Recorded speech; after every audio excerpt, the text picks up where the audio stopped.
My friend, yesterday, Gobernador General Despol decrees contained my deportation to one of an islands in the south, which is Dapitan to be exact.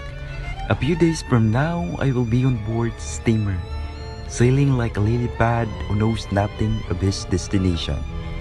What awaits me there, I do not have a clue.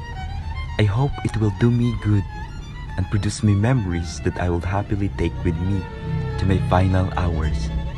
Truly yours, Jose Rizal.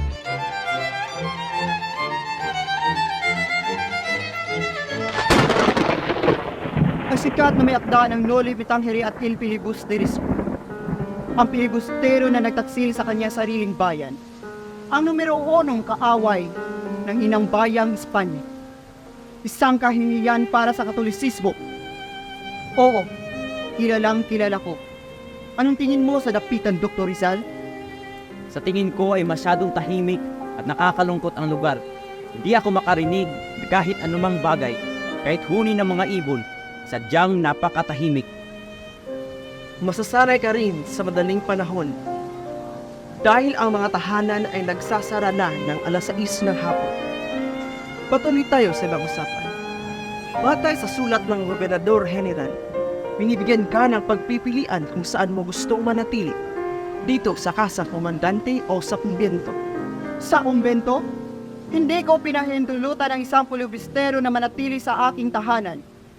Maaari lamang siyang manatili doon kung magbabalik loob siya sa Katolisismo at aaminin niya lahat ang kanyang nagawa at naisulat laban sa Espanya.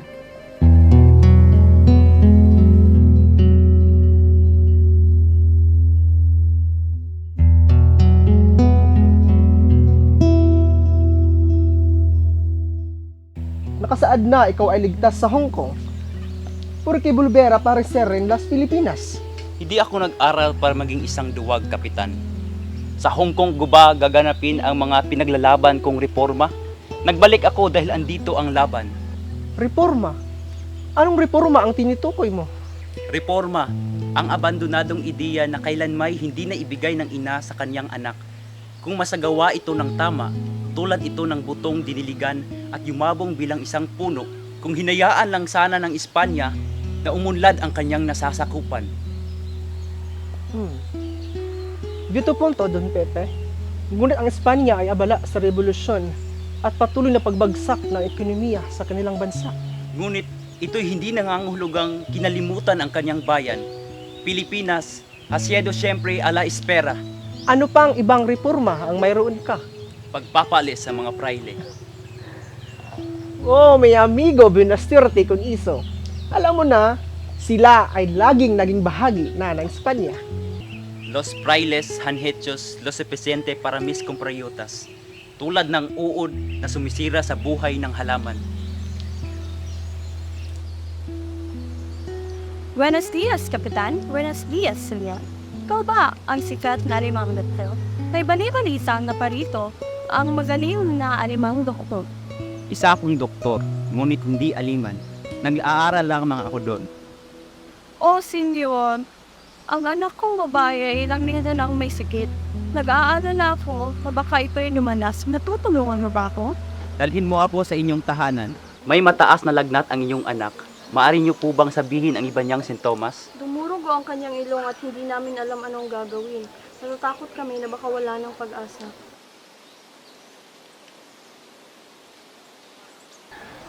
Base sa mga simptomas, ang iyong anak ay may dengue. Isa itong sakit na kapag hindi malunasan, ay pwedeng kasanhin ng kanyang kamatayan. Mayroon akong halamang dahon at ipakuluan ito at ipainom sa kanya. Painumin siya ng maraming tubig at babalik ako para muli siyang suriin.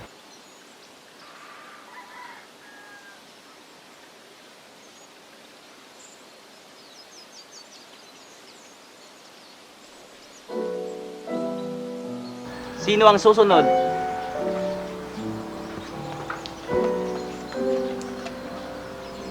Doktor, nais ko po sanang maibalik niyo ang aking paningin. Kayo po ba'y may asawa? Oo, Senyor. Kayo po ba'y may mga anak? Oo, Senyor. 3 po. At bakit gusto mong magpa-opera? Bulag na po ako simula ng pagkabata at nakalimutan ko na ang itsura ng araw at ng aking bayan. O sige, tingnan natin kung ano ang magagawa ko dito. Maraming salamat po, Senyor.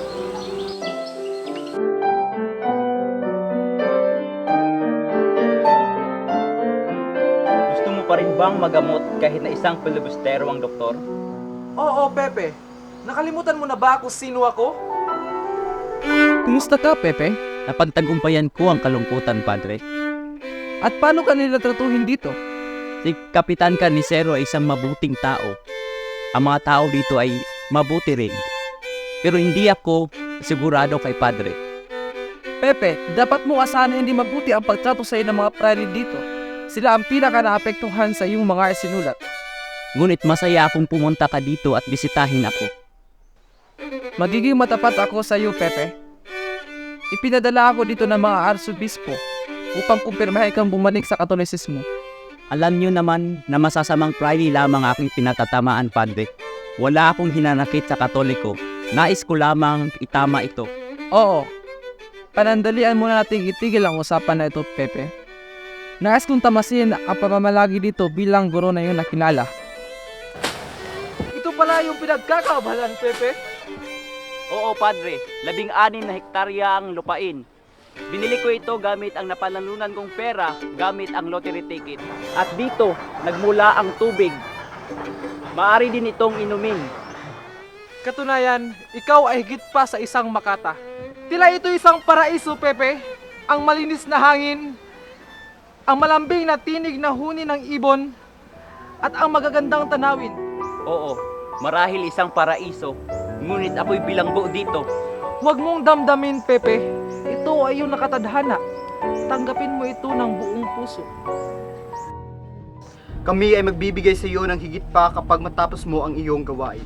Oo, Padre. Maging maingat, hindi siya madaling mauto. Gagawin ko ang aking makakaya. Huwag kang mag-alala. Gloria, narinig mo ba ang isang balita? Anong balita? Tungkol ba ito sa isang doktor? Oo, na si Senyor Rizal.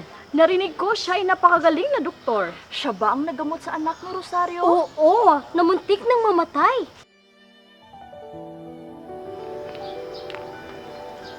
Pepe, uuwi na ako ng bahay bukas. Dahil malinaw na hindi kita nakumbinsi na bumalik sa Katolisismo, wala na akong magagawa dito. Naiintindihan ko, Padre. Pepe, sundin mo ang iyong nakakatanda. Pigilan mo ang iyong pagiging madarihas. Yan ang makakapahamak sa iyo. Gusto ko lamang salingin ang mga prayle. Ngunit yun lamang gumagamit ng relihiyon, hindi bilang isang kalasag, ngunit isang armas at tahanan. Napilitan akong kalabanin ang baluktot nilang pamamahala. Alam kong wala kang anumang ninanais, kundi ang kalayaan ng iyong bansa. Lahat tayo nangangailangan ng katotohanan. Marahil nga, tulog ka ba nang tayo'y nasakop ng Kastila at sapilitang iwan ang kultura at pinalitan ng kanilang kultura? Maaring tulog, ngunit ako'y hindi. Banal na pananampalataya ang maghahari sa lahat. Kahit gaano pa katalino ng isang tao, ang kanyang katalinuhan ay limitado lamang. Sumakatuwid, siya ay nangangailangan ng Diyos. Ang individual na paghatol ay regalo ng Diyos. Dapat ito'y gamitin ng tao. May iba't ibang relihiyon, ngunit ito'y nagdadala sa liwanag. Oo, Pepe. Ito ay isang karangalan ng pabilang ka sa aking mga mag-aaral. Adios, Pepe. Si muchas gracias, Padre.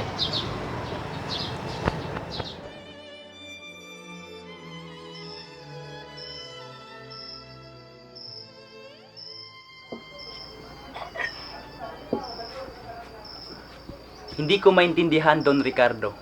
Napatunayan ko na ako'y may silbi dito sa ating bayan. Ngunit, bakit pinagkait na makita ko ang aking mga pamilya? Desisyon iyon ng Gobernador General Don Pepe.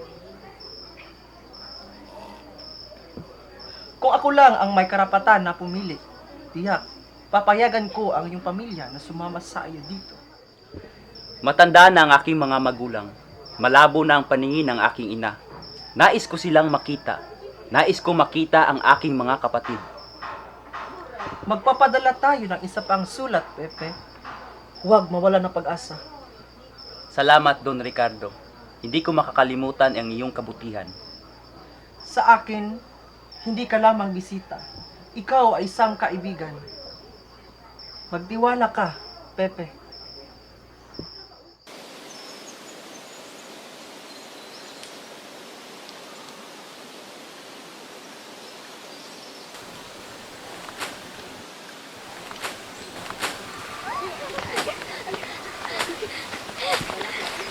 May tutulong ba kami, senyor? Saan kayo nanggaling? Wala ba kayong klaseng papasukan? Ang aming mga magulang ay walang sapat na pera para pantustos ng aming pag-aaral. Ngunit gusto ka naming tulungan, senyor. Pag-uukulan namin ng tulong at sapat na oras.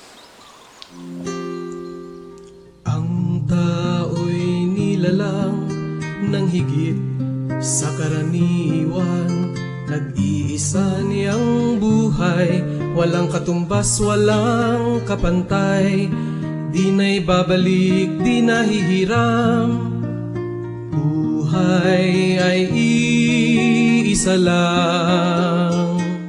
At sinasabi ko sa inyo, yaong mga kaaway ng Iglesia ng Katoliko, ang mga ito ay marumi katulad ng isang daga. Wala silang ibang ginagawa kundi nakawin ang kabanalan ng simbahan. Wag kayong maniniwala sa mga sinasabi nila. Ilayo ninyo ang mga anak nyo sa kanila. Kung hindi, habang buhay silang maghihirap sa impyerno. Ang aking mahal na ina, sa wakas, ang Gobernador General na ipinagkaloob sa akin ang kahilingan kong makasama ka dito sa dapitan. Inaasahan kong makita kayo at ang aking dalawang kapatid na babae. Sana'y kayo'y ligtas na makarating at naway patnubayan kayo ng ating poong may kapal. Huwag kayong mabalisa, malapit na tayong magkita. Inaasahan ko ang muli nating pagkikita, ang inyong anak, Jose Rizal.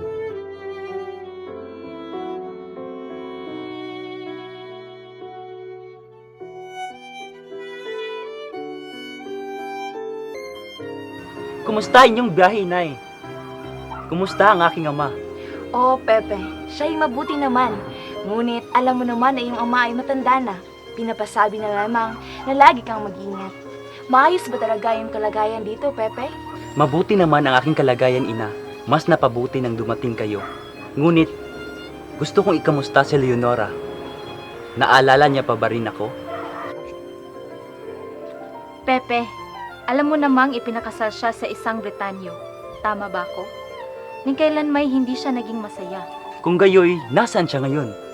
Pepe, si Leonor ay patay na. Ano? Pepe, Mawalang galang na, Inay.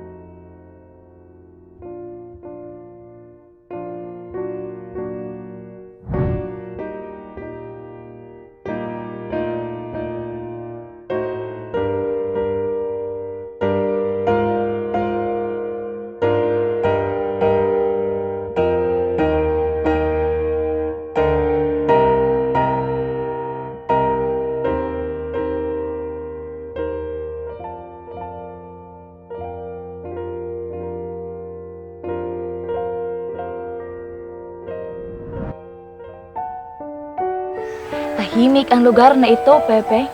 Nagustuhan mo ba ang lugar na ito, Inay? Naging maganda ang kalooban ko dito. Paano ang pamumuhay mo dito, Pepe? Gumigising ako ng maaga upang mapakain ko ang mga manok. At ginigising ko ang mga estudyante. At pagkatapos ay pumupunta ako sa klinika. O labis ang aming pag-aalala sa iyo araw-araw. Ngunit naniniwala kami sa Panginoon at sa kanyang kapangyarihan na hindi kanya pababayaan.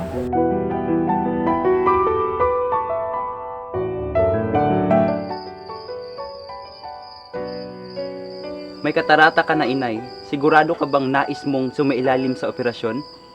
Espesyalista ka ng mata na gawin mo ang nararapat mong gawin.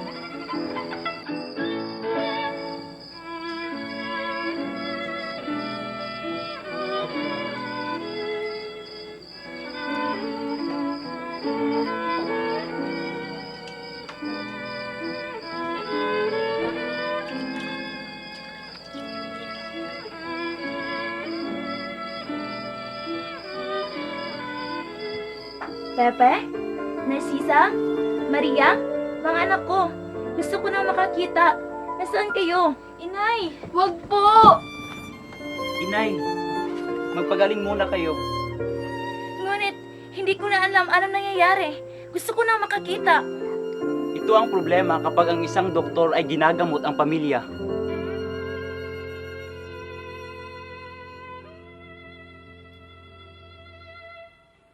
O aking mahal na anak, nais ko mang mapanatili dito, ngunit kailangan ako na yung ama.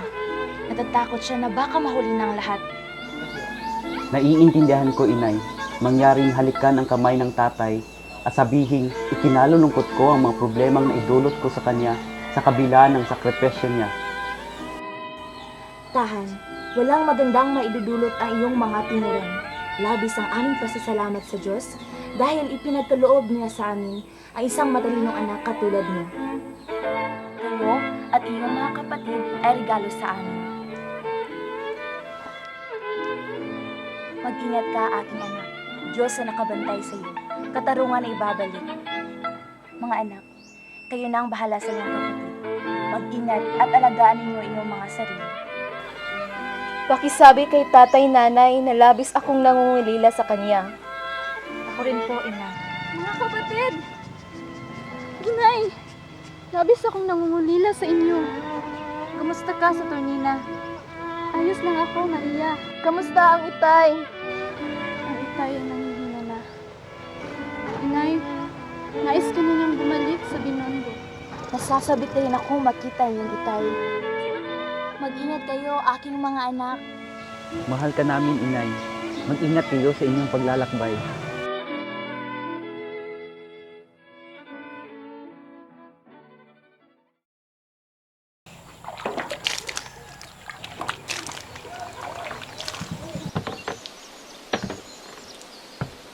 Magandang hapon po, senyor. May mga panauhin po kayo. Kanina ka pa nila hinihintay.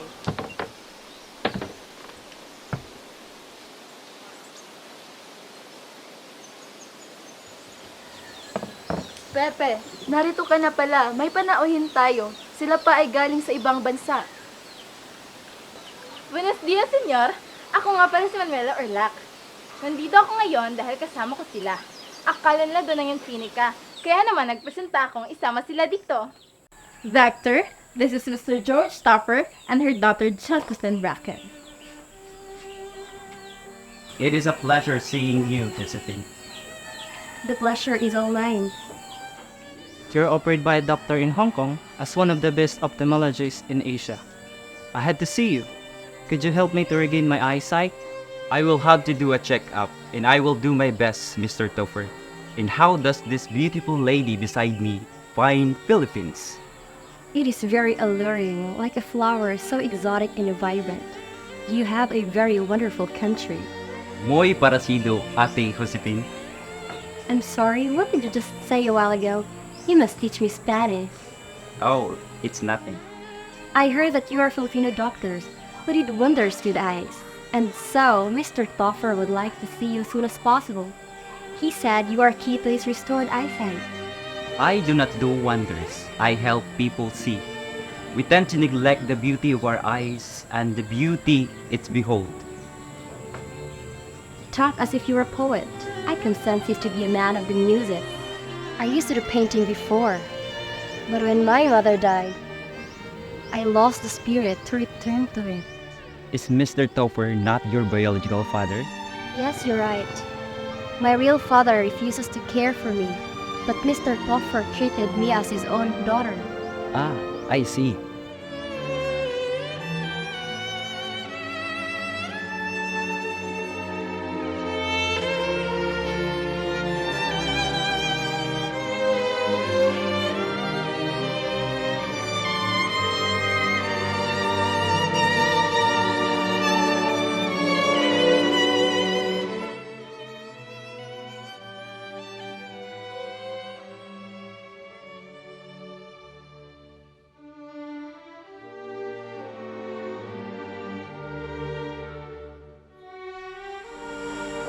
I will tell you honestly, Josephine. I cannot cure Mr. Topher. It is incurable. Oh, what will we do now? I am deeply sorry. Then it's time for us to go. No, you cannot go. Doctor? I love you from the moment I laid my eyes on you. I knew that this was the woman I wanted to live with. I fear that it is only your loneliness speaking. But my love is pure and true. I had fallen deeply. Miss Josephine Bracken, I love you. I love you too, Dr. Sarita. Mr. Topper, I would like to ask for your daughter's hands. I would love to marry her. Marry her? But she's just only a child. She is 18 and a grown woman, sir. You cannot operate on me. And now, you're getting the only eyes that I have. Papa! No!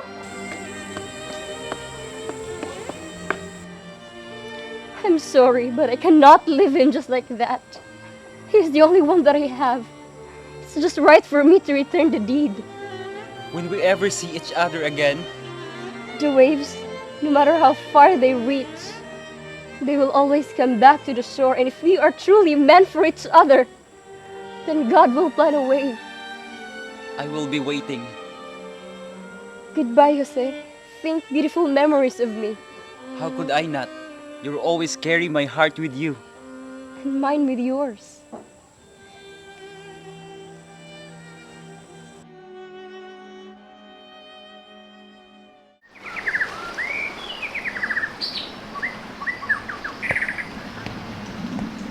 Sino ang nandyan? Don Pepe, si Pablo Mercado ito. Paumanhin, senyor. Ngunit hindi kita kilala o natatandaan. Kung gusto mong kumonsulta, ang aking klinika ay bukas alas 8 ng umaga. Nako, hindi senyor. Si Pablo ito, isang kamag-anak ng iyong pamilya. Isang kamag-anak ang iyong tinuran? Si, senyor. Sa katunayan, meron akong ito. Kailan may hindi pa tayo nagkakilala, senyor? Maaari ba tayong pumasok ng tayo makapag-usap ng maayos? Si, pumasok tayo.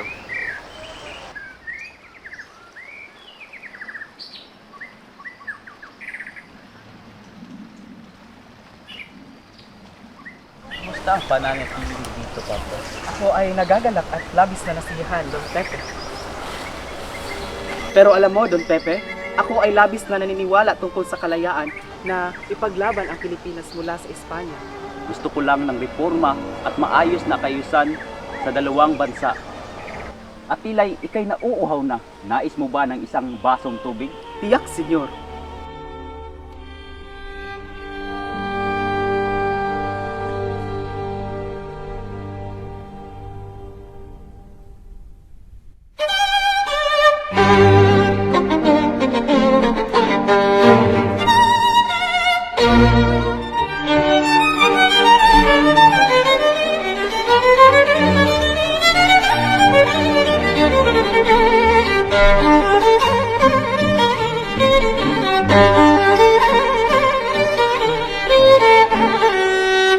Sino ka?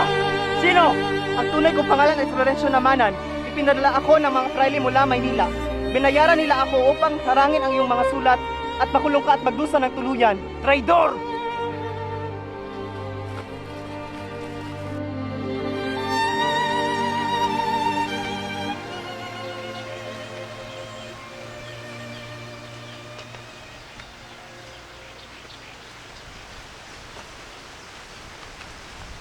What a beauty.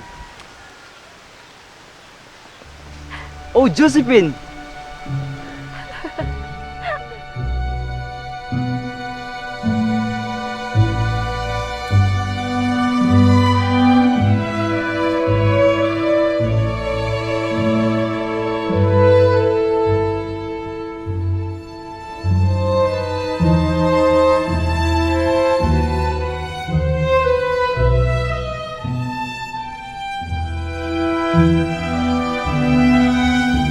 I'm glad that you come back, O my beloved Josephine. I fear I will not catch a glimpse of you. Yet here I am. Alas, you have put an end to my suffering heart. Will you marry me? Yes, Si, oo, I will marry you, Dr. Jose Rizal.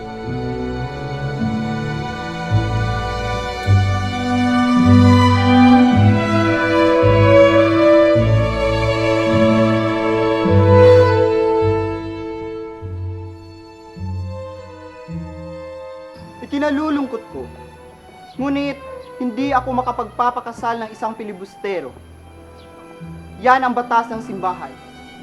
Ikaw, Dr. Jose Rizal, alam mo na pinagbabawal ang ganyang seremonya. Pakiusap, wala bang ibang paraan? Humihingi ako ng tulong, Padre. Wala kaming problema sa babae. Alam namin na Katoliko siya. Ikaw ang problema. Hindi namin isasagawa ang kasal ng isang pilibustero at kaaway ng simbahan.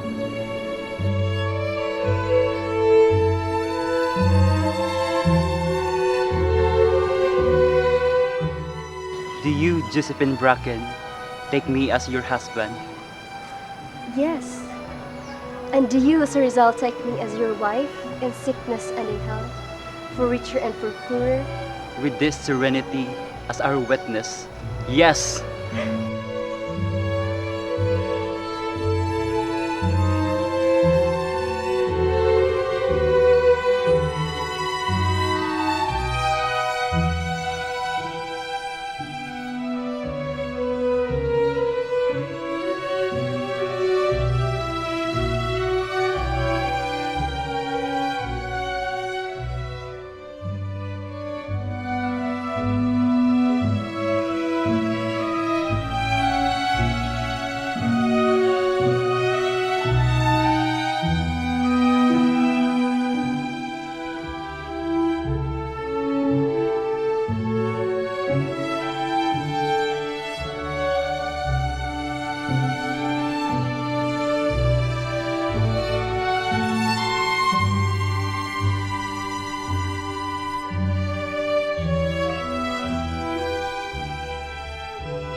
Dr. Valenzuela, sa anong dahilan at naparito ka sa Timog? Narito ang sulat mula kay Andres Bonifacio. Bumuol siya ng isang samahan, ang kataas-taasan, kagalang-galangang katipunan ng mga anak ng bayan. Nagbabalak na magsimula ng isang rebelyon laban sa Espanya. Revolusyon? Laban sa Espanya? Dr. Valenzuela, hindi tayo handa. Wala tayong armas. Hindi ako tututol sa reforma, pero rebelyon laban sa gobyerno, matatalo lamang tayo. At kung gayo'y magsimula ang revolusyon, kumonsulta kayo kay Antonio Luna. Naiintindihan ko, Dr. Rizal, liberal kang mag-isip. Subalit, ang ating mga kababayan ay pagod na sa pang-aalipusta at pang-aabuso ng Espanya sa atin. Oras na para ating bayan ay lumaya.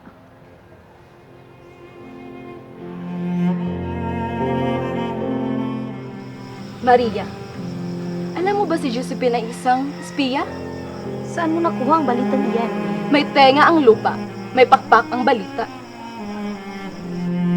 Anong pinag-uusapan ninyong dalawa? Pepe, narinig ko na nais mong pakasalan ang dayuhang babae. Espiya siya! Hindi ka ba nagtataka? Bigla na lang siya sumulpot na parang bula? At hindi mo alam ang pinanggalingan ng babaeng iyon! Espiya? Si Josephine? Saan mo nasaga ang chismis na yan?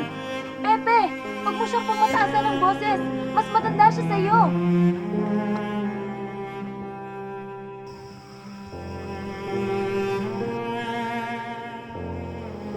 You have been writing poems and novels all these years in the South.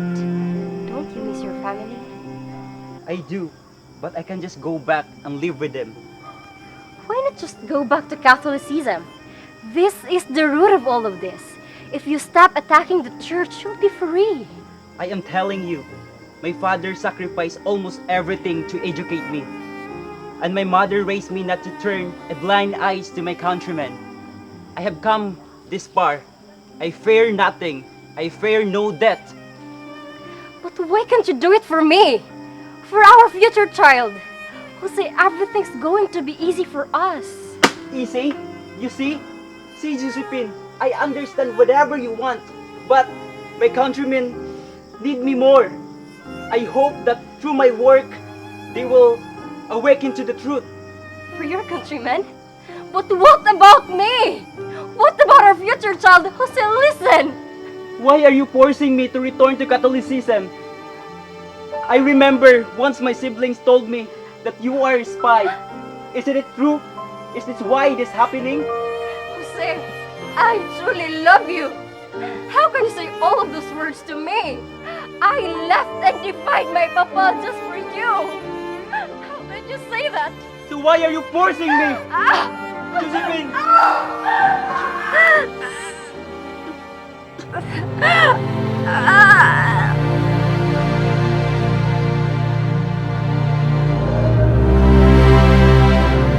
Minamahal kong pamilya, mahal kong mga kababayan, habang isinusulat ko ang mga letrang ito, napupuno ako ng rumaragasang emosyon.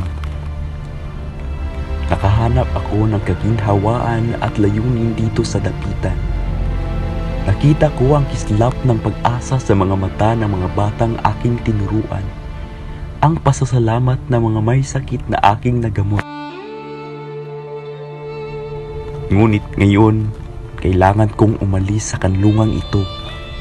Hindi dahil sa takot, kundi dahil sa pagmamahal sa ating bayan.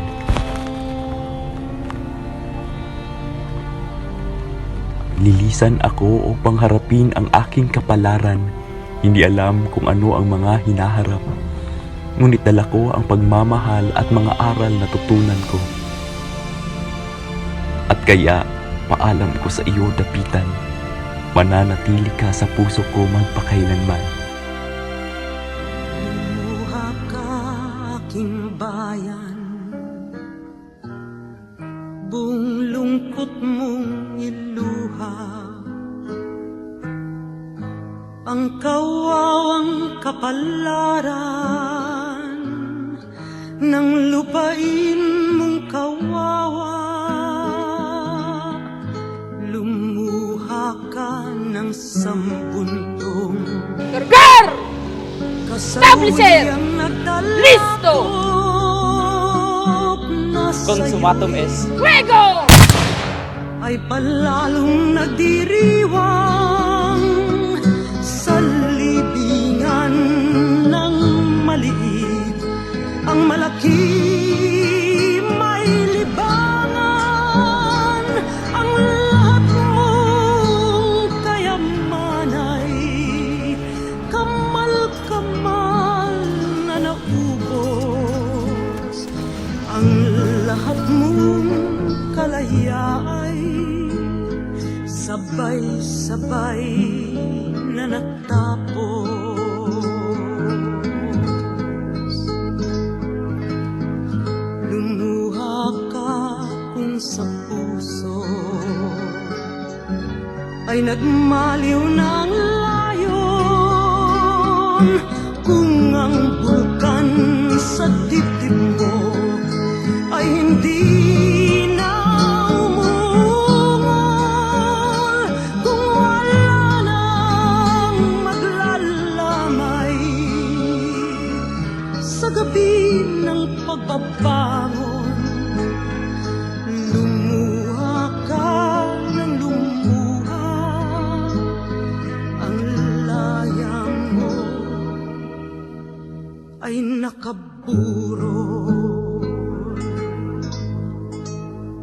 May araw ding ang luha mo'y masasayid, matutuyo. May araw ding tinaluha sa mata mo